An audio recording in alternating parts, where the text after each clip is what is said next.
The Dead Pair Podcast is brought to you by Kolar Arms, America's competition shotgun, and is fueled by Fiocchi. Welcome to the Dead Pair Podcast, coming in hot with everything you want to hear about sporting clays. With your hosts, Jason Rambo. This is what I had to work with, everyone. And Sean Alley. Like I said, I was just thirsty. Oh, boy. Often imitated, but never duplicated. It's the Dead Pair Podcast. It's showtime. What's up, everyone? Hello there. Howdy ho. All right, so we obviously have a full room tonight. What's up there, Mr. Largen in charge? Doing good, buddy. How about you? How you feeling? Good. Dr. David, thank you for joining us again. Yes, sir. Happy to be here. Of course, we got Rad Chad. What's up, Rad? Ohio, Gazemis. And the now newly crowned 2025 National Sporting Clays Champion, Mr. Mike Wilgus. What's up, Mike? What's up, guys? Good to see y'all. Oh, man, congratulations. I mean, this has been a long time coming for you, man. This is awesome.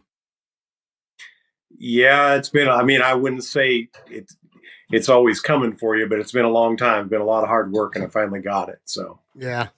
Well, very excited. I kind of want to go around the room. I'm sure everybody has questions for you, and then we're going to get to Dr. David, and everybody's got questions for him. I guess since I'm talking, I'll grab the first one.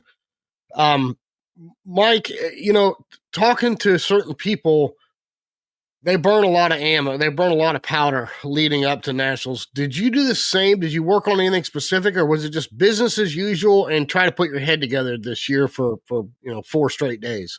Honestly, a lot of it was business as usual because, prior to nationals, I don't remember the timeline, but I met my daughter for the Diamond class. Well, we had Idaho State, right? Not Idaho State, the Idaho Regional. And then I think we went from that to shortly after to the Louisiana Regional. South And Central, then right after that, I had the Southeast Regional. No, I had the Diamond Classic. I met Kayla down there.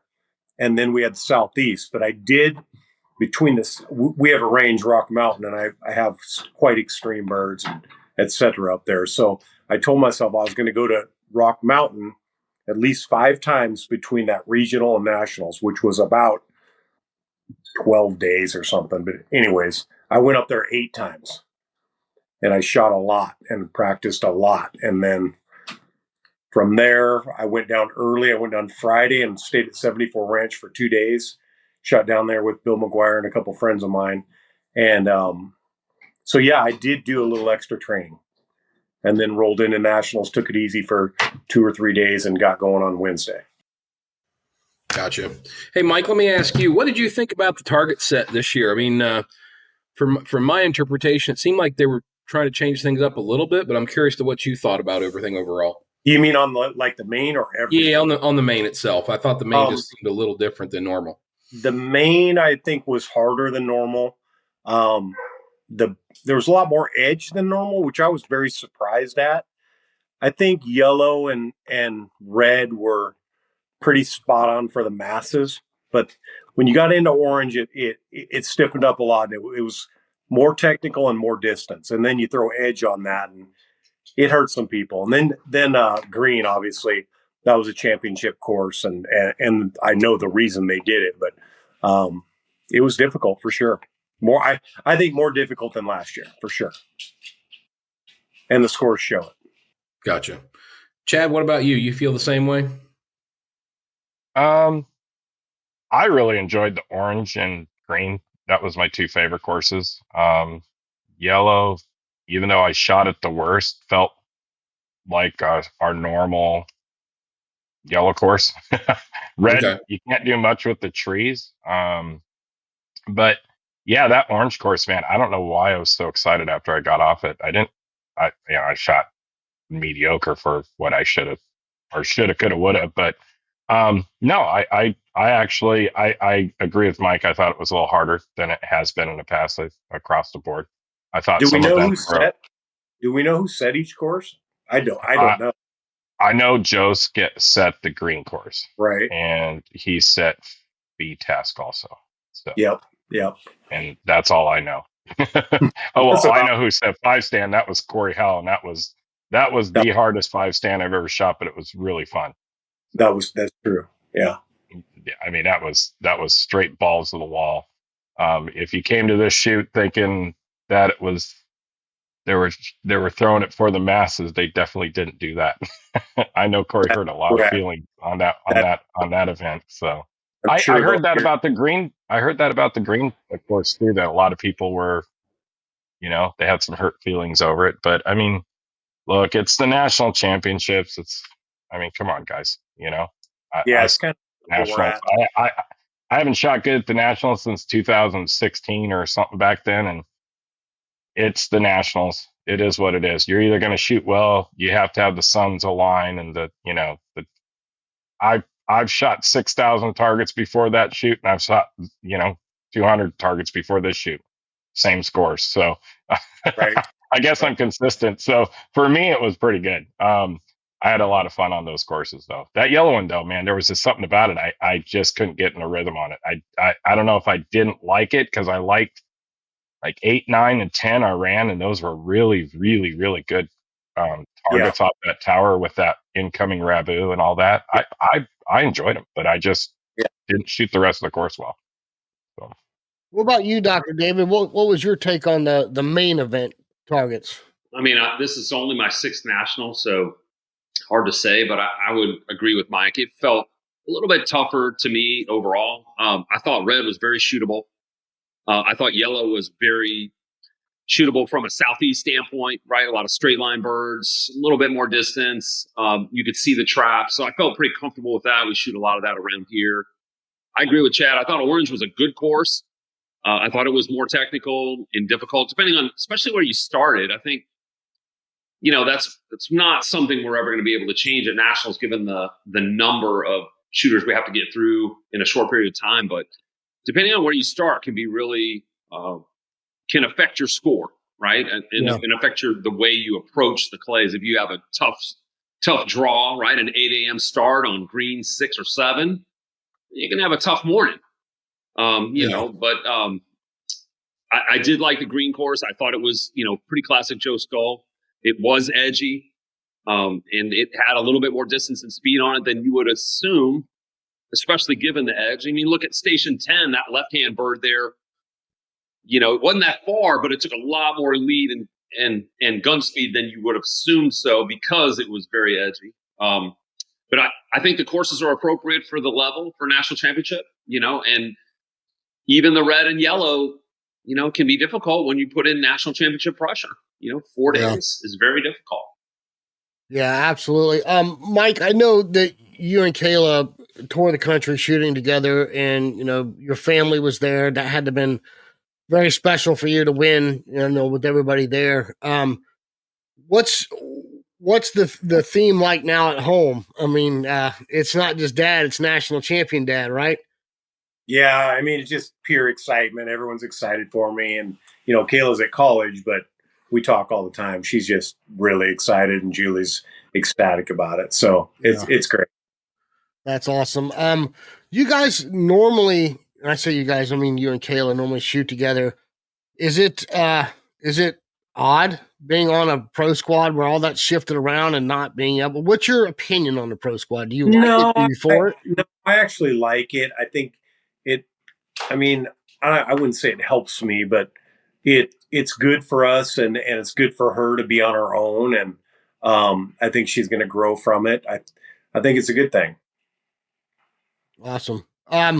Just for everybody that's watching or listening, if you have questions from Mike or David or Chad or John or I, feel free to type them in. We'll get to them here towards the end.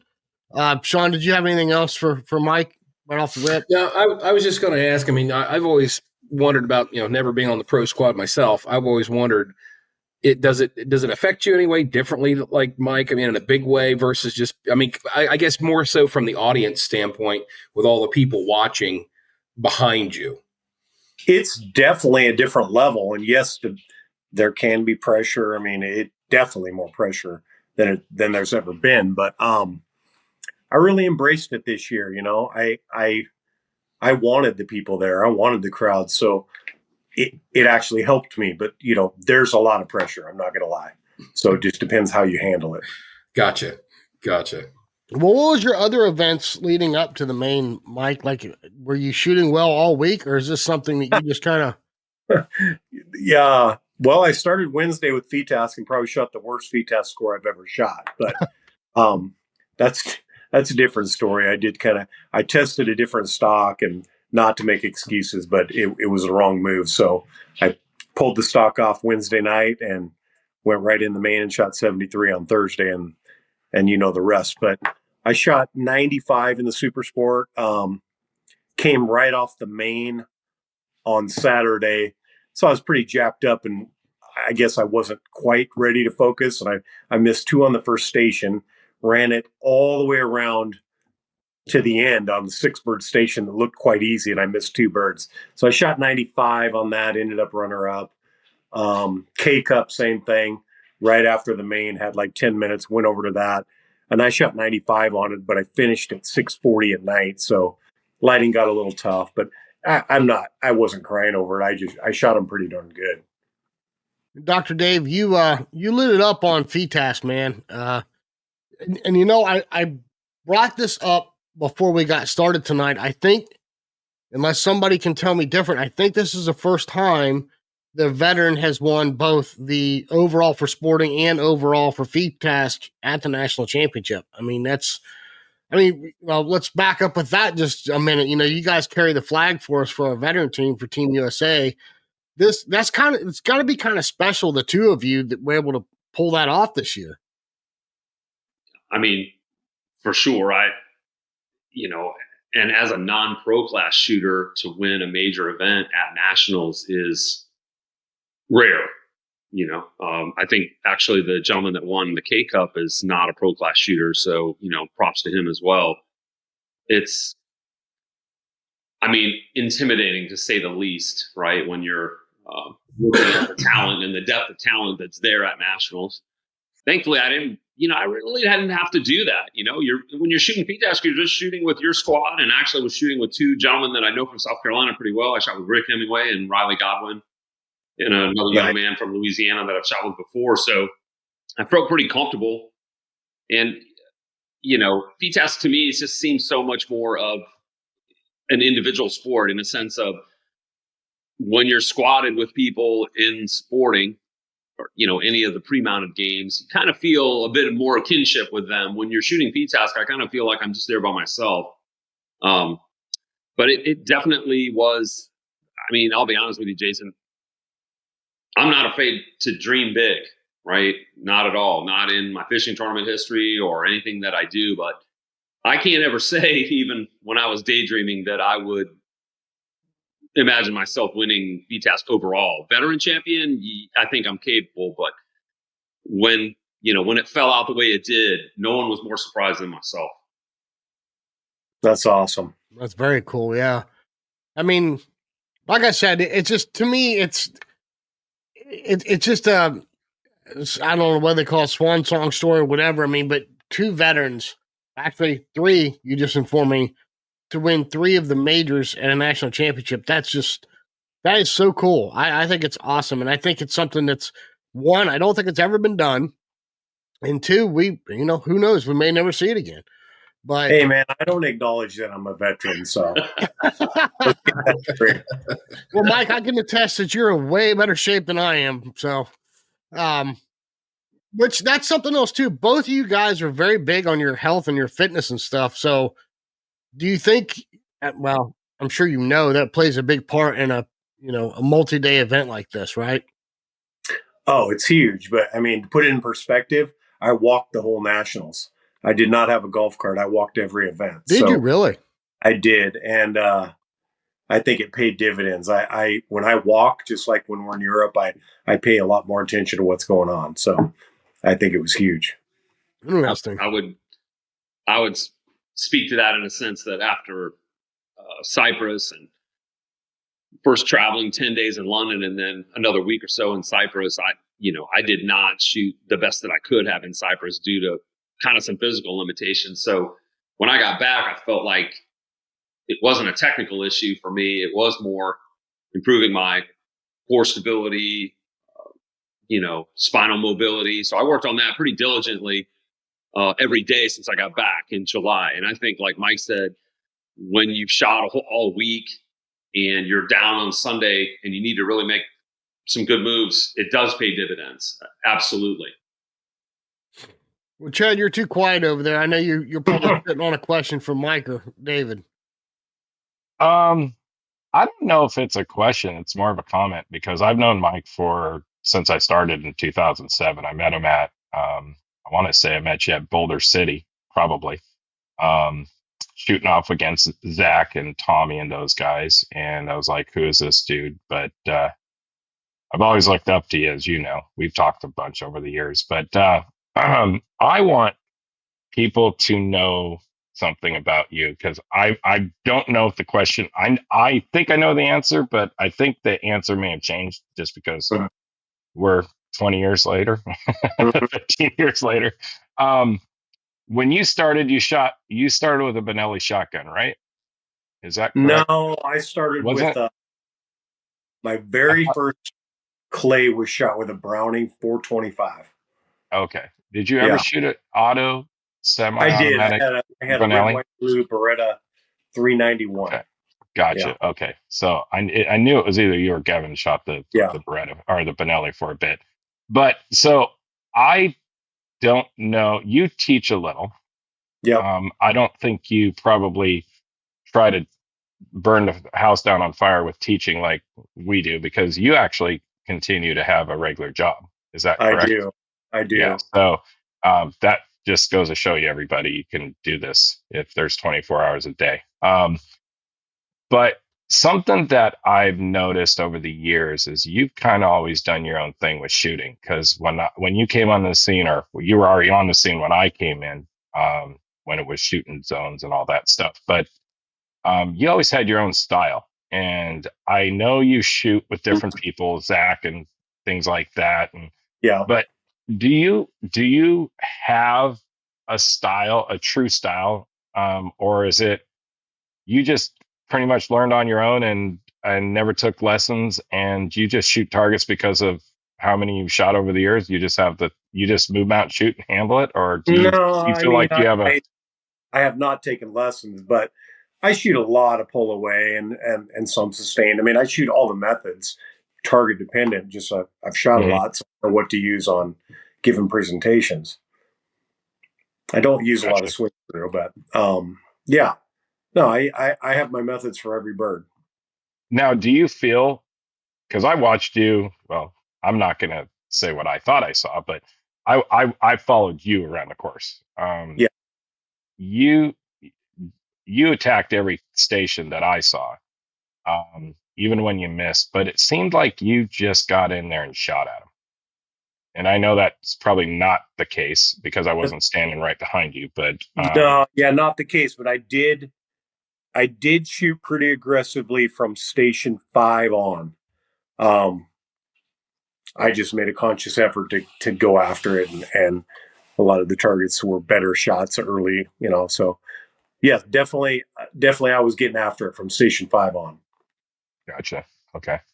No, that was my main thing. I think a lot of people, there's so many of us that hang our hats on what we do and how we teach. It's my way or the highway. You hear that from guys. It's like, I'm the best coach in the world. Or you hear I'm the best shooter in the world, so I'm the best coach in the world, and vice versa. Mm-hmm. And you've always done it different. I don't know if you can speak to that, of the reasons why you do it that way. Is it just because you're from the Northwest? You're up from where I'm from? And we just do things different? Just my own coach, and I just do it the way I do it. But it seems to be working pretty well. Yes, sir. So, question for both of you, Dr. David and Mike. We'll start with you first, Mike. What was different this year? You've competed this event for, I think you said, over 20 years, right? So what was different this year that brought you the score? I mean, everything does have to line up at nationals. I mean, the stars have to line up. You're shooting 40 stations over 4 days. and 4 different rotations, and one of them's 8 o'clock. So, and you got the pro rotation on top of it. But besides that, a lot of training, a lot of confidence. I mean, I won the World FITASC Veteran Championship in Cyprus. Did really well in London at the Sporting. Every regional, I skipped 2 regionals, but the regionals I went to, I was in the top 2 or 3 scores at all of them. Same with Diamond Classic, and just confidence, you know. And I carried it into nationals and finished the job. So I think that has a lot to do with it. What about you, Dr. David? Well, you know, like we said on that original podcast, nationals, mainly the main event's been a challenge for me, right? I've put a lot of pressure on myself to shoot well in the main, and it's been a struggle, and it continues to be, and it's one I'm going to continue to work on. As far as FTASC, I've shot pretty well there over the years, even early, and even a year. I can tell a lot of folks, one year I shot really poorly day one. I shot 19 and 21. I shot 40, and I said, I'm not going out on a bad score. And day 2 on Sunday, I shot 50 straight. Wow. So yeah, it was not a score that made much mention, but it was something I took from myself. And if you can do that, you can apply it when things will matter, like Sunday. You know, I didn't look at scores, but I knew Anthony was on 49. I was on 45, and there was tons of world champions that were on, you know, I'd heard were at least on 47, 48. So I knew I had some work to do. And I was able to, you know, Sunday, I was fortunate. It was sunny. You know, I shot in the rain on Saturday morning. Those edgy birds were difficult to see. And I was able to put up, like Anthony would say, could have hit a few more, could have hit a few less, but it kept me in the game. And I knew I had some work to do. I wasn't protecting a lead. I was, like Mike said, I was shooting aggressively. Just trying to keep it simple, break point, hold point, see the clay well, which at times was difficult, right? You got a lot of edgy birds coming out from behind the skeet house, full speed. You know, there's no wind up, those move on the flash. So you did have to kind of think about where you're going to start the gun. And, you know, I just tried to keep it simple, try to be present. Actually, I was so present one time, I skipped ahead to peg 3 when I was supposed to be on peg 2, and my squad, and they were like, where are you? So I got into the future there a little.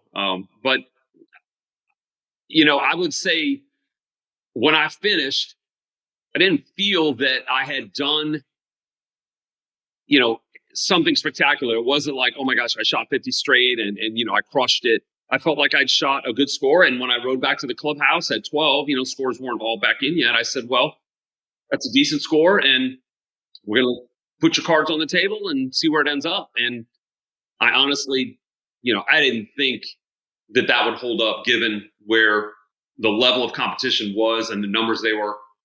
But, you know, a lot of them told me later, look, you know, it's a hard course, and it's not easy even at their level. And again, like I said, it was unexpected for sure that we landed where we did. It was difficult, Dave. I mean, yeah, and that was a good score, and it was very mount dependent. And obviously, you were technically good for the whole round because, like you said, there was no riding a bird or whatever. It popped out behind a fence, and you had to be right on the first time. So you did good. Thank you, Mike. Appreciate it. Hey, Mike, I'm kind of curious your thoughts on this. You know, when you go to most local tournaments, you usually have 2 rotations, like small tournaments. You have morning and an afternoon. Yeah. With the national championship, you know, we've got 4 time slots now.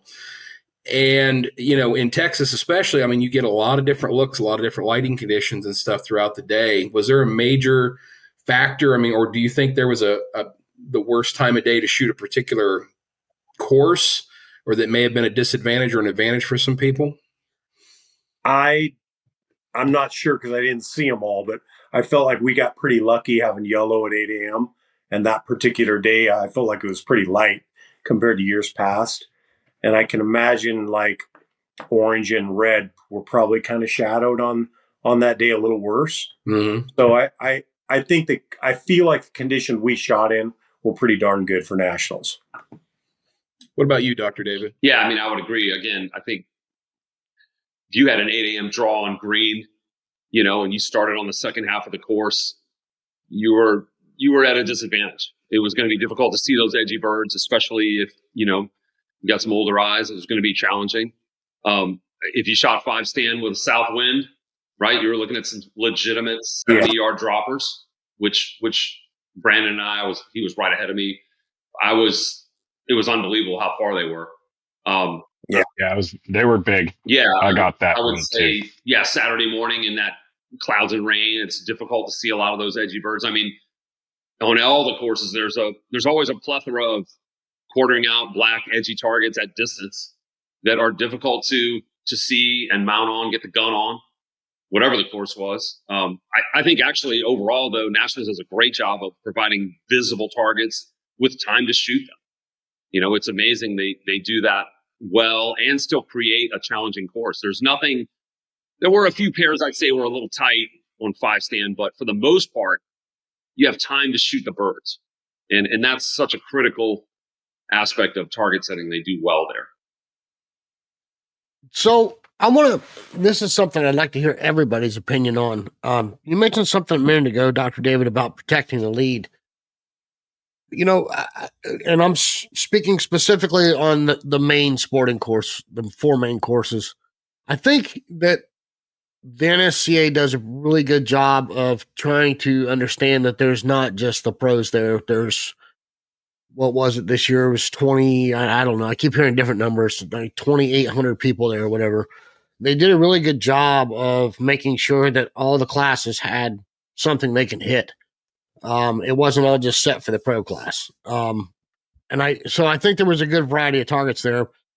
That being said, if you take some of the regionals that we go to, you know, this year, Rick Hemingway's was kind of tough.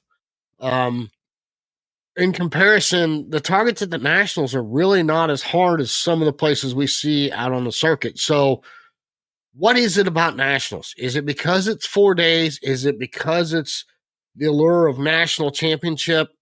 What is it that the average guy, take Sean and I, for example, cannot put a round together? What makes Nationals so much tougher than everywhere else when the targets themselves aren't tougher than what we're used to? Sean, you're in the next box next to me. Give me your opinion. We'll just go right on around the room. Well, I mean, yeah, it's different. You know, for most of us that are out there just kind of doing the weekend warrior thing, we're only shooting, you know, going to a local tournament or whatever, and we're shooting, you know, maybe the main and maybe a prelim or maybe FITASC or something. So when you're trying to stretch out the main at the Nationals over 4 days, you've got to feel good, see good, move the gun good, you know, 4 days in a row. And things could affect you. Maybe you ate the wrong thing. Maybe you didn't get enough sleep. Maybe, again, time of day, lighting or whatever. I mean, you can make a million excuses in the world where you might do well on 1, 2, or possibly 3 courses, but you're probably going to struggle on one for whatever reason.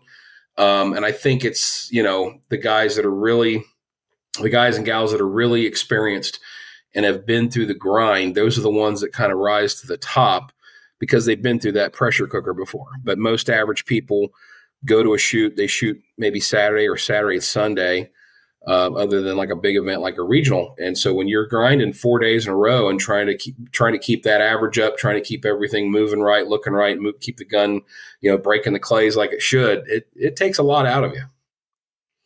Dr. David, what about you? Do you have a different opinion on that?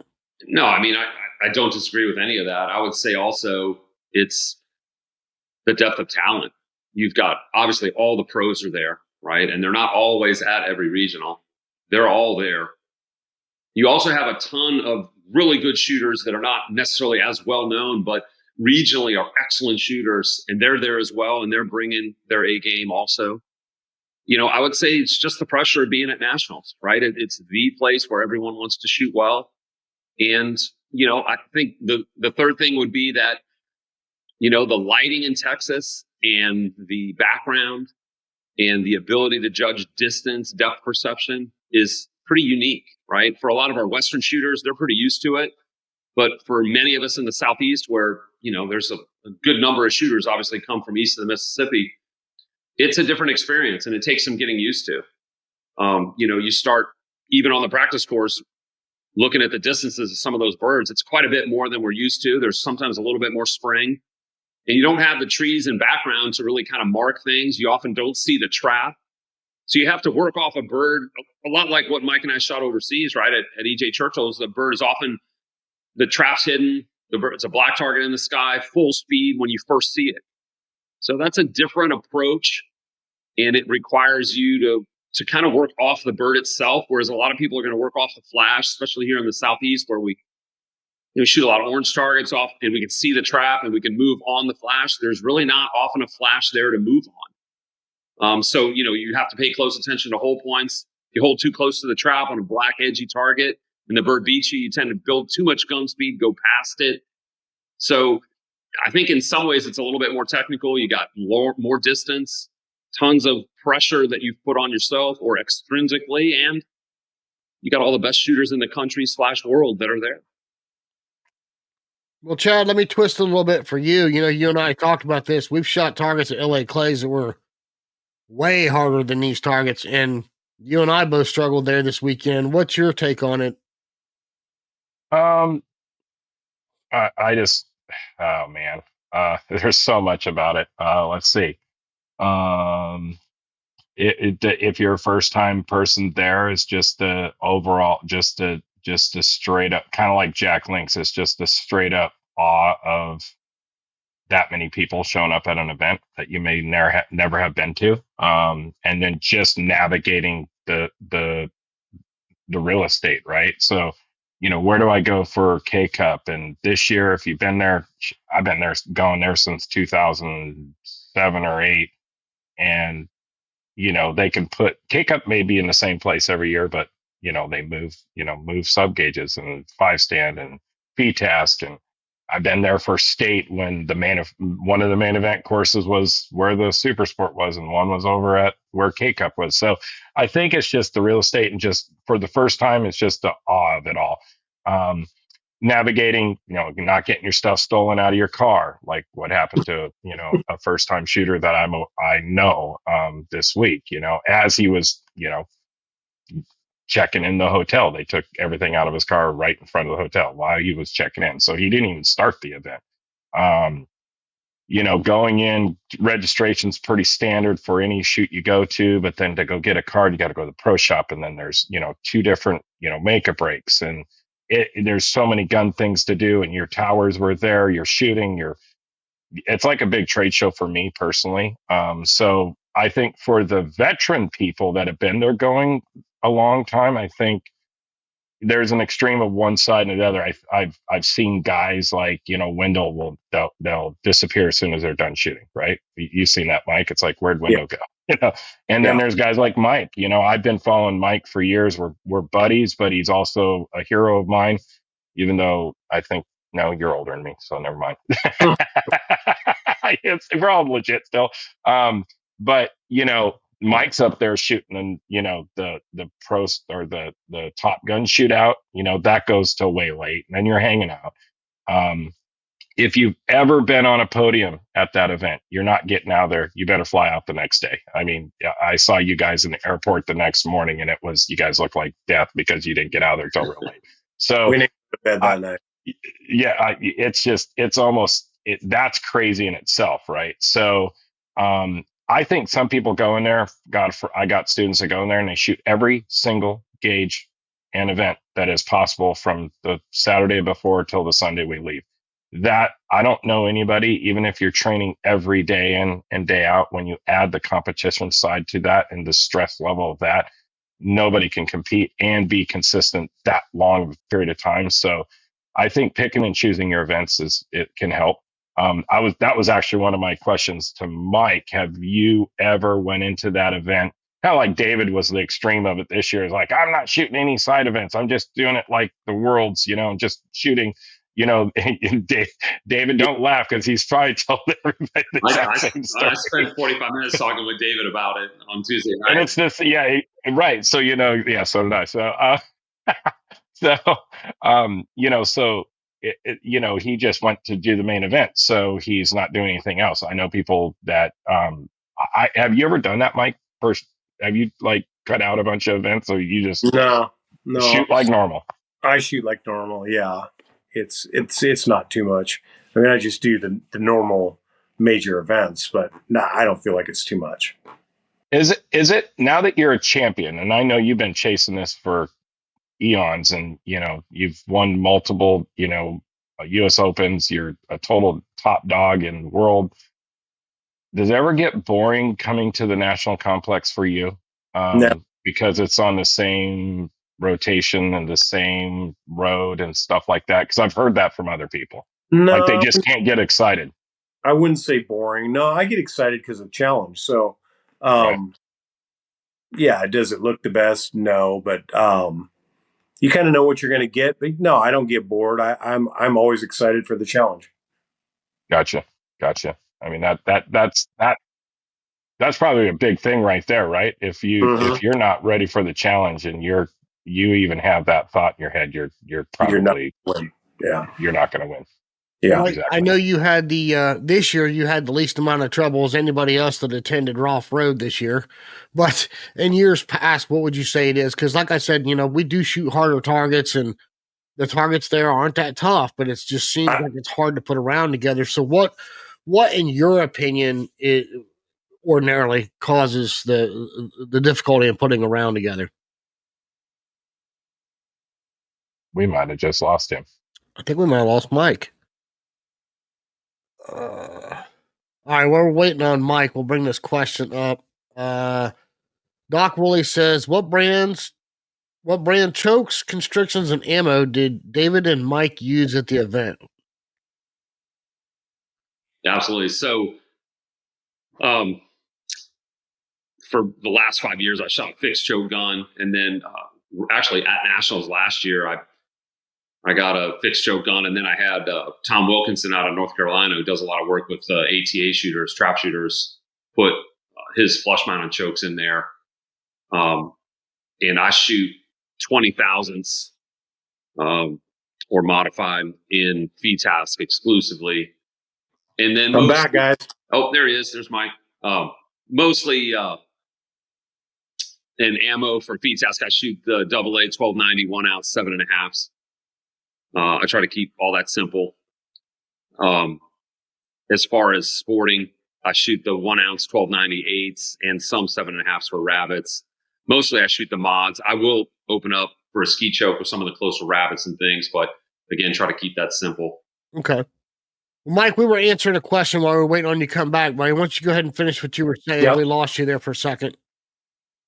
Yeah, just back to the targets. It's just, you got to know 80 targets, 4 days. You got to sleep on it 4 nights. It's just a lot to manage. Then throw in the social aspect of it. It's just a lot to manage, and he who manages the best wins. Right. Then we had this question that David just answered. This is for both of you. Doc Woolley says, what brand of chokes, constrictions, and ammo did David and Mike use at the event?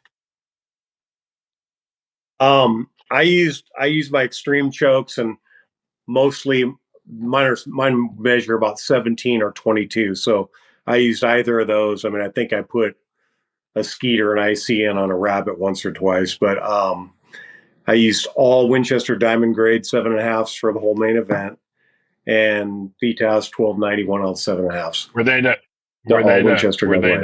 the trap ones that don't have the copper? The diamond traps. Yeah. Bad shell right there, dude. Yep. Yeah, good shell.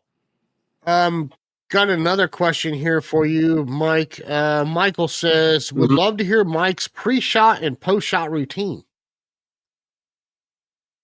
My pre-shot routine is I basically load the gun, and I set up on my break point for the second bird, and then I wind back to my hold point and say a trigger word and call pull after that. So post-shot routine is just kind of analyzing what happened. Usually I'm right on the first shot, but if I'm not, if I have to make a change, I make it. But pre-shot routine is always the same. Do you make your change after a miss, the first miss or the second miss? Or do you base it off of whether you execute it? Generally after the first.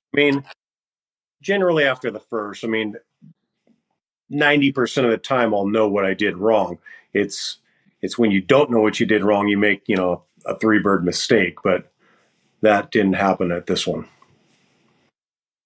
got another question here from Curtis. I'm not sure I understand what he's saying here. It says, if we want to be looked at as legit, how can we have people in Masters, AA, and A shoot below 40? I'm not sure what he means by we, but if he maybe means the organization or the shooters. But that's a tough one. When you have 2,600 competitors, it's really tough to set the courses where all the scores are going to align where you want them to. You know, I mean, if you set it too easy, the pros are going to shoot 298s, and which maybe some people would think is okay, but I don't think you'd want all those ties. So it's a really fine line of the target set for 2,600 people. Yeah. I'd like to add something to that, if you don't mind. Yeah. You said it the best, Mike, is he who handles it the best. You know, everything that's going on is the one that will win. And I'm going to say to the shooter land, and you guys, I would like to hear if you disagree or agree with this. It's real easy to pick apart an event, whether the targets are too hard, too soft, on edge, not enough of this, not enough of that. There's no gravel on the road. It's raining. It's muddy. There's no cement. There is cement. There's a backup. There's not a backup. It's a bad trapper. It's a good trapper. It's a crappy target setter. It's a good target setter. I mean, there are people like Anthony and you, because I've been to your place, where you guys are target setters too. So you know how to set targets. And I'm pretty positive that everybody that's sitting here on this, including a lot of people in Shooterland, can tell when a target is a bad set or not, but you still got to shoot it.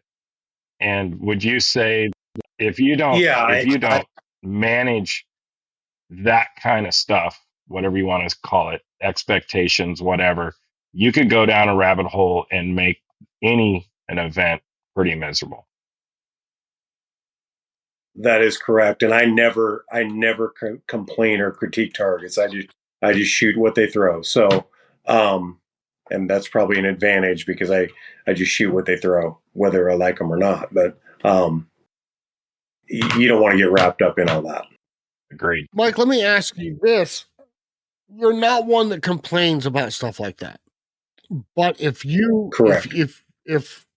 the entire organization came to Mike Wilgus and said, hey, look, you're a 2025 national champion. We're going to grant you one wish for the championship next year, or for the tour next year, and like that.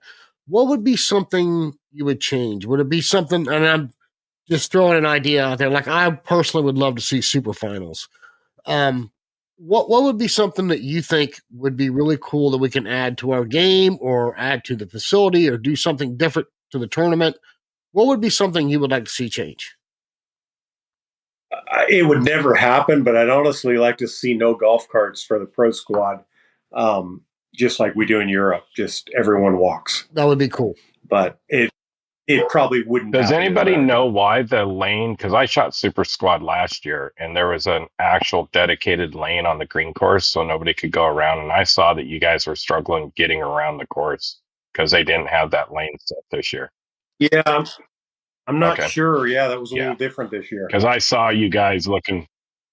Like I said, I walked. I saw you zigzag. I saw you zigzagging, brother. You were zigzagging around. Yeah, definitely.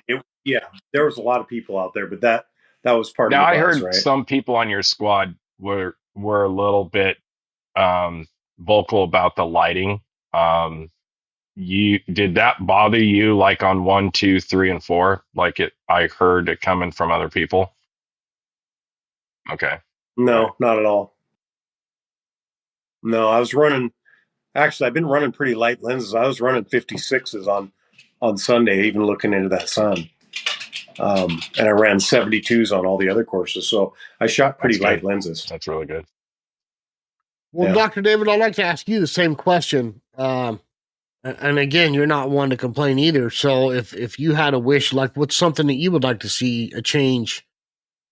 Well, I mean, I've always been when I first came to Nationals, I remember coming up Roft Road there, and you come up over the hill in the neighborhood, and I'm like, what? Am I in the wrong place? Did I lose my way? Yeah.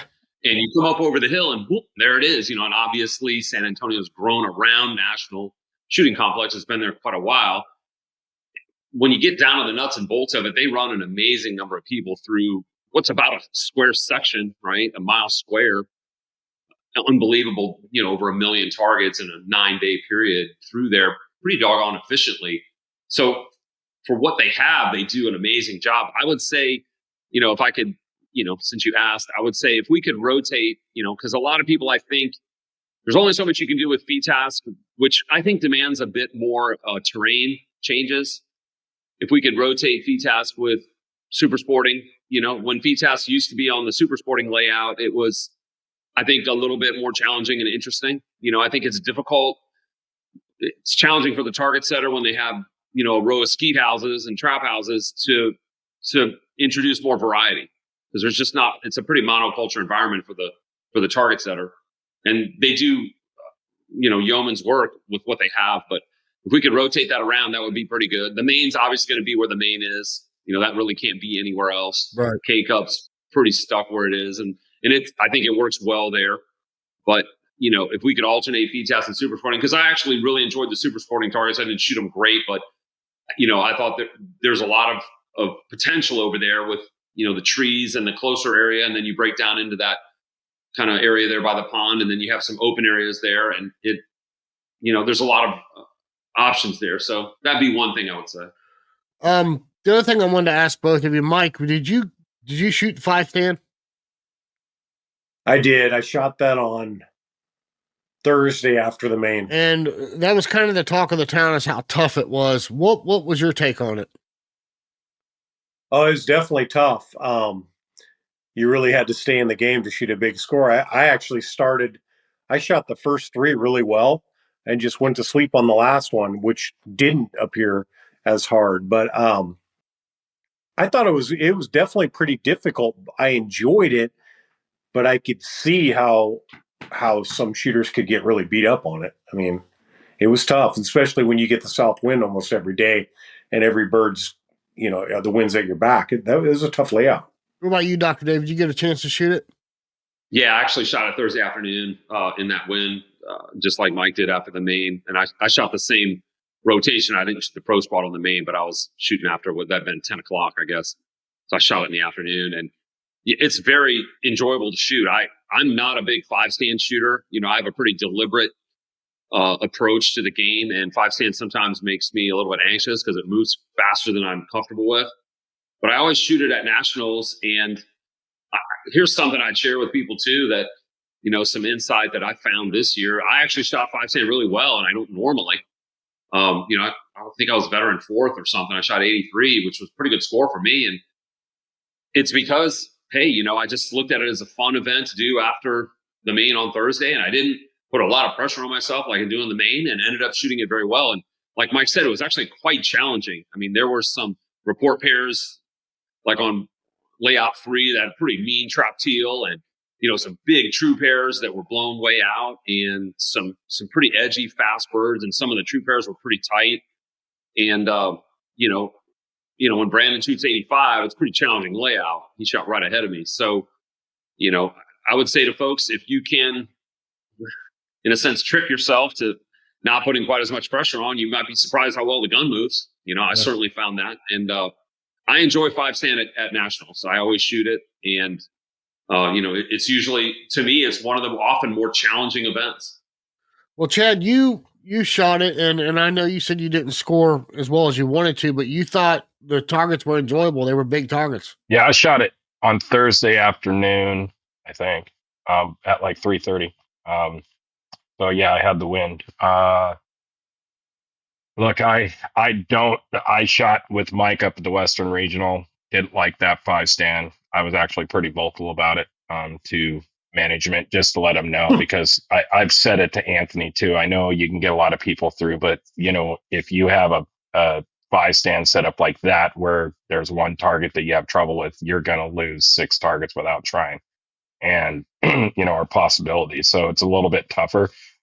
That thing was at the Nationals was straight up a ball buster. And I absolutely loved every bit of it. I haven't shot, my score didn't show it, but I hadn't shot that well on targets that big in quite a while. And, yeah, I was hammering stuff and I was just like, okay, I just couldn't do it every time. And that was with the wind. I don't think I got messed with. Maybe one target on one of the droppers on 3 was out there pretty far if you got the wind behind you. But, like we were saying earlier, you just got to shoot it. I enjoyed it. I thought it, and I'm glad it wasn't a AA master course. I think if it was anybody else course, there might have been some hangings, but I think it was great. I really did. My 74, man, that was a badass score. I ain't gonna lie. I mean, I pretty much shot 19s and 20s all the way straight through, and I was like pretty freaking happy about it. So, and that doesn't happen. I get that, and I don't know if you guys get this. I would love to hear. This is actually a good question. I've shot scores like I've been at Anthony's place, and I've shot. I feel lights out. You miss a few at the beginning pairs, and then you run out the station, and you get done. You're like, man, I shot awesome. And you look at your score, and it's an 84. And I think we've all done that before, right? Where you feel like you shoot well, and you don't score well, and that's how I felt on that event. But I think you just never know. I mean, I think people get too wrapped up into the score, which I mean that's the game, right? We're always trying to get the score, but.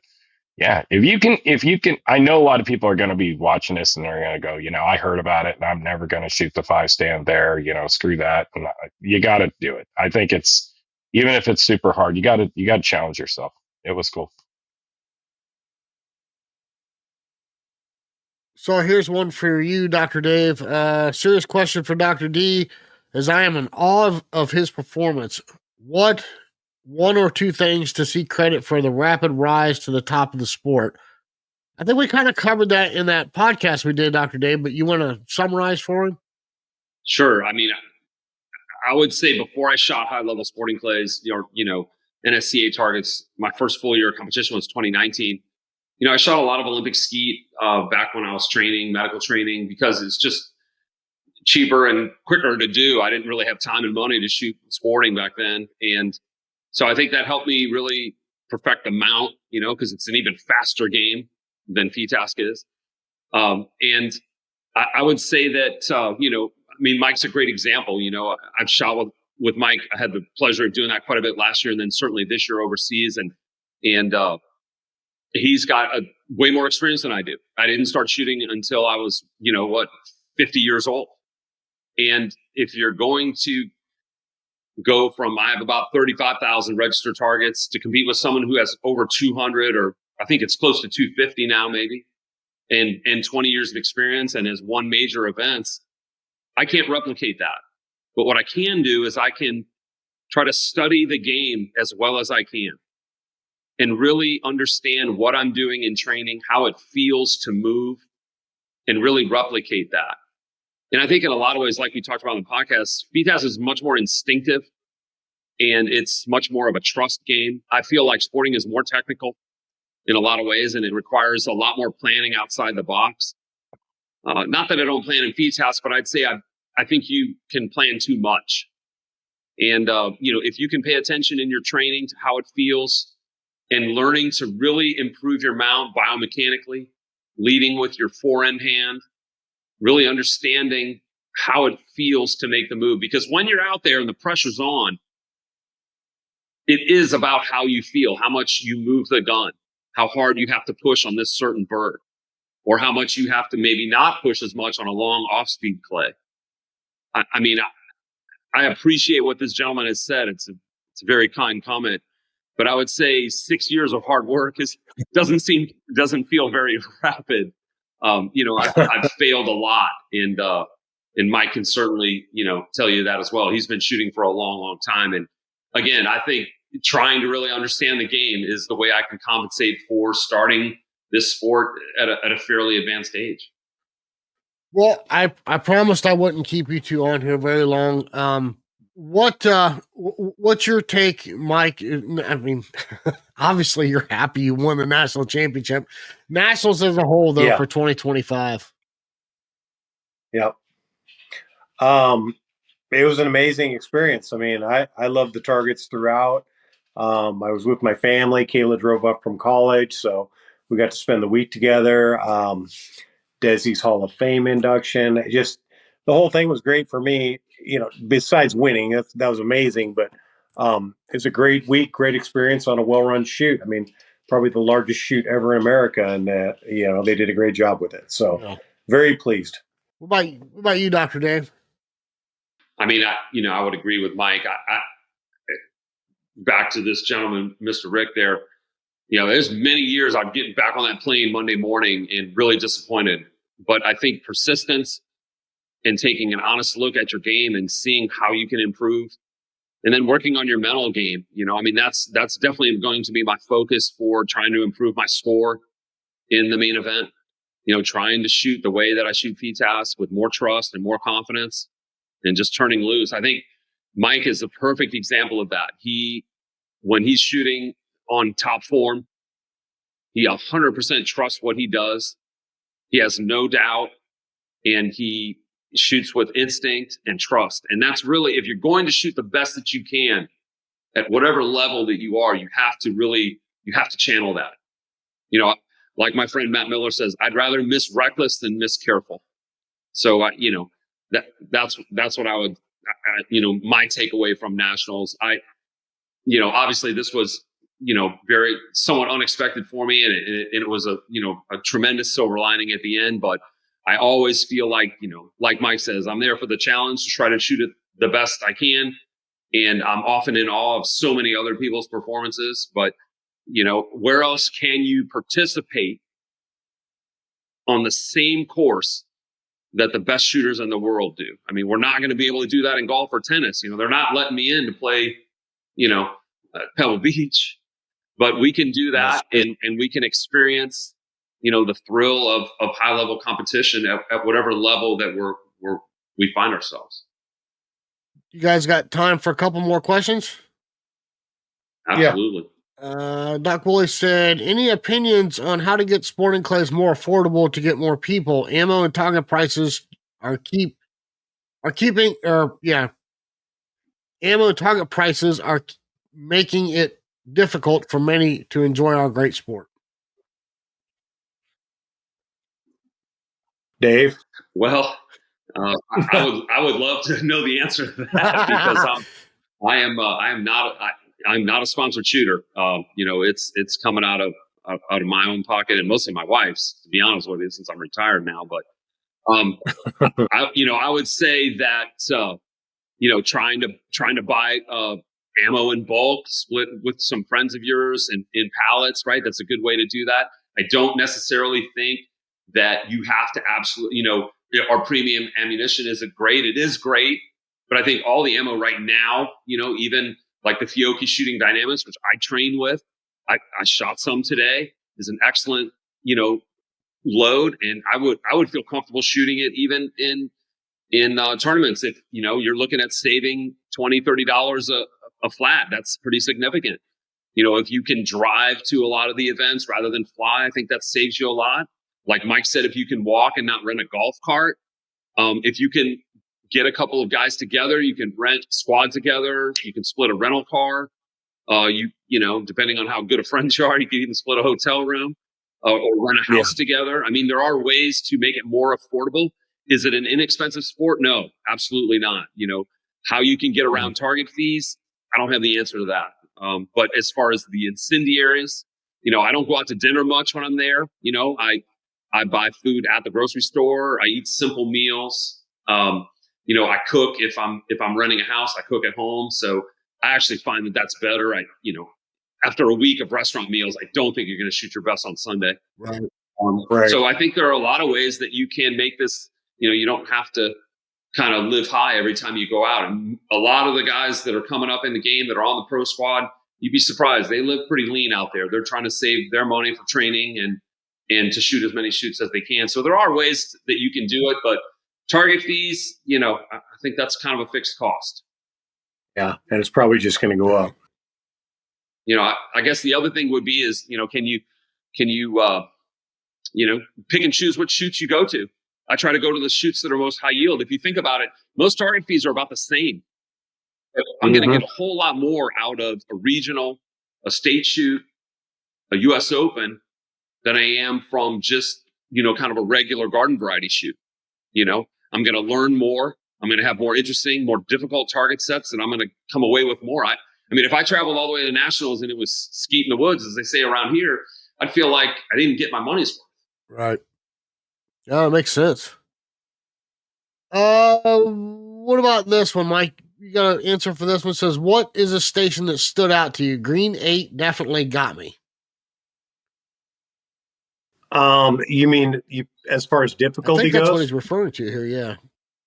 I would say Green 8 was pretty darn difficult. I saw a lot of guys, I don't want to call it fail, but I saw the whole squad in front of me miss quite a few targets there. It was a difficult shot. It was a left to right tower off speed, probably 40, 45 yards going downhill with a rabbit. You had to really manage the gun well on the tower shot. It was off speed, so most people shot in front of it because it had distance but no speed. And then you had to control the gun on the rabbit. But I would say that was one of the more difficult stations on green, and it was all about gun management, knowing where to put the gun. And then 9 green had that 70 and the trap bird it was a true pair, and you had to shoot that 70 pretty quick to get a good shot off on the trap bird, or it was pretty far out there. Those were the two that stood out to me on green. I had a kid on my squad shoot that backwards. I saw it. Successful. Really? Mm-hmm. Yeah, but he was also using 27,000 chokes too. He was, by the time he went after that 70, that thing was hanging at 60 yards, and he still, I cannot believe he hit it, but he did it. So, yeah, that stretch was difficult. Yeah. So, Mike, I definitely want to get you and Kayla back on for a full podcast episode, but since I got you on here and you are a new shooter on the podcast, I want to do a rapid fire with you real quick. Okay. Make and model of your gun. Krieghoff K80. 32-inch barrels? 32-inch Pro Sporter. Pro Sport. Ported? Rhino porting. Rhino porting. Custom stock? Greenwood stock. Greenwood stock. What brand and recipe of shells do you shoot?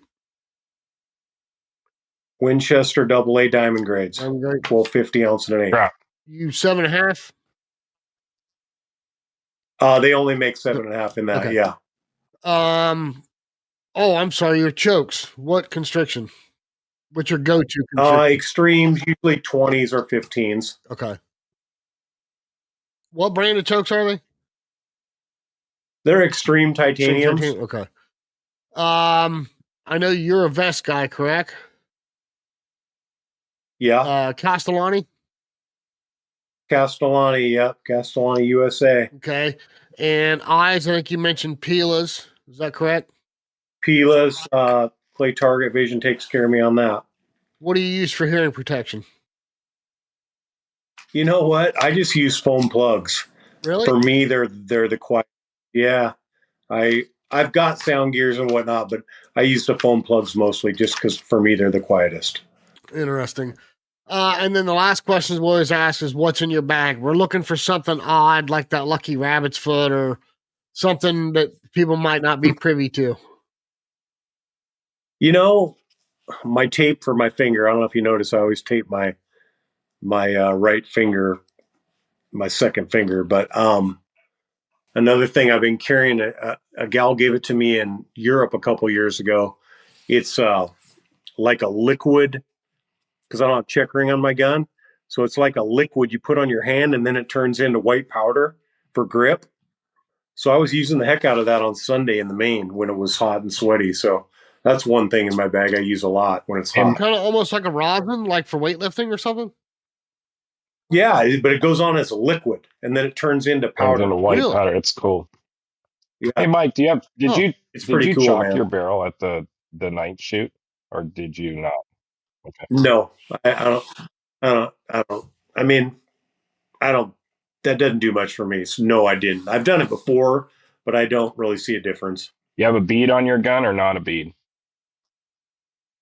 I do have all factory Do you beads on run my different gun. colors on the East Coast and the West Coast? No, Remember we've had that just a conversation before. little a white front bead. Yeah. Well, Sean, you've been awful quiet over there. You got anything else for our guests? No, I think we've covered quite a bit here. I mean, I think everybody agrees that the shoot was good. Obviously, big congrats to both Mike and Dr. David. Fantastic performance. I wish I could come somewhere close to that range. Maybe another 10 or 20 years of shooting, I'd get there. There you Hey, go. Mike, are you going to Yeah, do any that's- YouTube stuff or anything with anybody on coaching or anything like that moving forward? Yeah, probably. We'll probably get stuff fired up at the start of the year. That's cool. Well, speaking of that, Mike, are you open for lessons? Would you like to include some information if somebody wants to get a hold of you? Yeah, definitely. I can give my email is highgun@comcast.net. Okay. Well, I'll make sure and put that in the show description. Okay. Dr. David, you're being awful quiet over there. I'm waiting for the rapid fire, Jason. Well, I did one. It's late. I did one with you on the podcast. That's true. I wanted to amend that a bit, though. Oh, really? Okay. My family was unhappy with my answer about my lucky rabbit's foot. They thought water was really lame, is what they told me. so I have a better one. Wait, anybody who knows me or shoots with me knows that in my sort of in the left side of my Castellani vest in that pocket, I carry a blue surgical towel from my days in the ER when the laceration kits would come with a surgical towel. And that's kind of like my little Linus blanket. And I put it, between the gun rack and the gun, right? I put it there. And actually it's practical because when I look at all the guns over there, I know which one's mine. I don't have to think about it, right? How many times have people picked up the wrong gun, right? There's 2 or 3 Kriegoffs or Perazzi's or whatever over there. They all look the same. I know which gun's mine. And it's something I just have to have there. And it's my lucky. I carry 2 or 3 of them in my bag in case I lose one. And I don't know that I could shoot without it. So that's my lucky rabbit's foot. That's a first. We've had an amendment to the rapid fire. Yeah. I had to throw that in there because my family was, like I said, they were heavily disappointed with my answer. That's awesome. Well, Mike, like I said, I would love to get you and Kayla on for a full episode. Love to sit down with you and dive a little deeper into, I think it's so cool that you and your daughter shoot together and the family all travels together. And I think there's a cool story behind that. So let's plan that in the near future. All right, let's do it. But sincerely, thank you to all you gentlemen. Mike and David, congratulations. This is huge for both of you. So I know we're proud of you, and I'm sure you guys have got a lot of people cheering for you, so you should be proud of yourselves too. So, but thank you. Thank you all again, and hang out just for 1 second here after we close this out. Thank you, everyone. We appreciate you joining us tonight. And Sean Alley, real quick, our message to everyone. Take somebody new shooting, get them out there, get a gun in their hand, show them how much fun it is to break a clay, and it'll sell itself. We say that week after week. Awesome. And until next week. Can't wait to see you all back here on the Dead Pair Podcast.